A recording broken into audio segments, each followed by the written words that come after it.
Everyone, स्वागत है आप सभी का। साथियों, आज की क्लास में हम लेकर आए हैं आपके लिए पॉलिटिक्स के बहुत ही इम्पोर्टेंट क्वेश्चन जो आपकी हर परीक्षा में काफ़ी इम्पोर्टेंट रहते हैं। साथियों, पहला सवाल है हमारा, भारतीय संविधान में कुल कितनी अनुसूचियां हैं? तो साथियों, आपको याद रखना है, वर्तमान में अभी भारतीय संविधान में 12 अनुसूचियाँ हैं। कितनी है साथियों? 12। अगर आपसे ये सवाल आता है कि मूल संविधान में कितनी अनुसूची थी, तब आपको आंसर लगाना है 8, क्योंकि साथियों मूल संविधान में 8 अनुसूचियाँ थी। आगे देखिए साथियों, हमारा अगला सवाल है, मौलिक कर्तव्य किस अनुच्छेद में है? साथियों, मौलिक कर्तव्य ये किस अनुच्छेद में है? तो अनुच्छेद नंबर 51A। 51A साथियों, 51A है, इसमें मौलिक कर्तव्यों को जोड़ा गया था। कहाँ से लिए गए हैं साथियों? रूस से लिए गए हैं। ये रूस से लिए गए हैं साथियों मौलिक कर्तव्य। साथियों, कब जोड़े गए थे? तो 42वां संविधान संशोधन 1976 में ये जोड़े गए थे। तो आपको याद रखना है।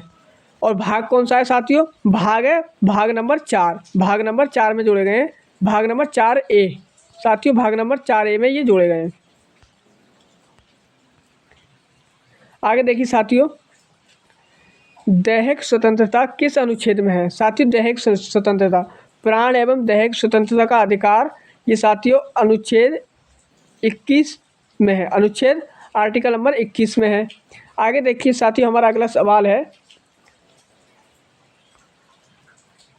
मौलिक कर्तव्य को किस देश से लिया गया है? तो साथियों, अभी बताया आपको, रूस से लिए गए। मौलिक कर्तव्य कहाँ से लिए गए? रूस से लिए गए। आगे देखिए साथियों, हमारा अगला सवाल है, संविधान के कौन से अनुच्छेद में वित्तीय आपातकाल हेतु प्रावधान है? साथियों, वित्तीय आपातकाल के लिए 360 में प्रावधान किए गए हैं, अनुच्छेद नंबर 360। आगे देखिए, हमारा अगला सवाल है साथियों, भारत का महान्यायवादी किस अनुच्छेद में है? तो वो है आर्टिकल नंबर 76। आर्टिकल नंबर 76 में भारत के महान्यायवादी हैं। साथियों, आपको बताना है कि राष्ट्रपति की क्षमादान की शक्ति कौन से आर्टिकल में है? साथियों, आपको इस क्वेश्चन का आंसर देना है। आगे देखिए साथियों, हमारा अगला सवाल है, संविधान सभा ने भारत के संविधान को कब स्वीकृत किया था? साथियों, कब स्वीकृत किया था, या फिर आ जाए कब अंगीकृत किया गया था? तो आपको याद रखना है, 26 नवंबर 1949 को यह अंगीकृत किया गया था, बनकर तैयार हो गया था।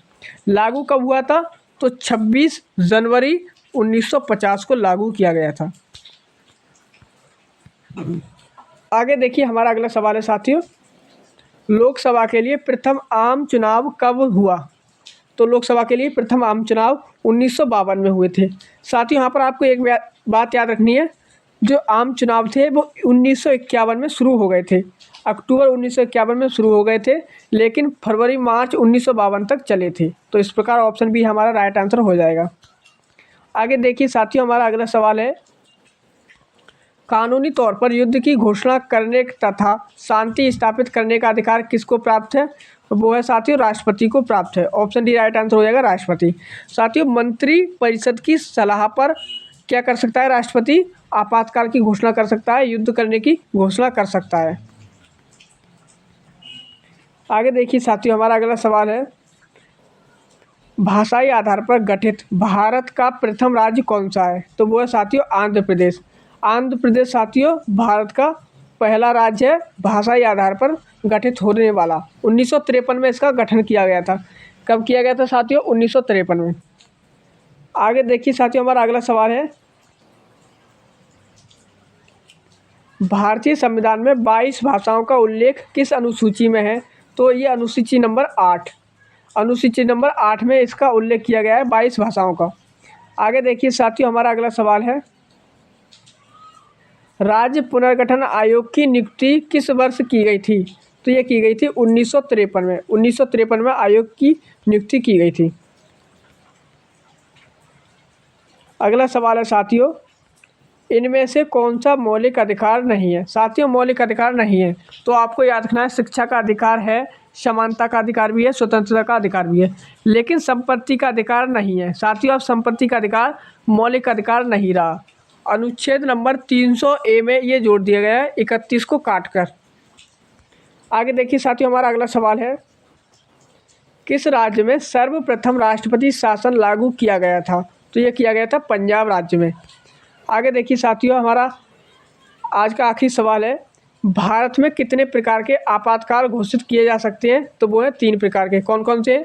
साथियों, वित्तीय आपातकाल, राष्ट्रपति शासन और राष्ट्रीय आपातकाल। वित्तीय आपातकाल, राष्ट्रपति शासन और राष्ट्रीय आपातकाल। चलिए साथियों, इस क्लास को अब यहीं तक रखते हैं। मिलेंगे अगली क्लास में, तब तक के लिए जय हिंद, जय भारत।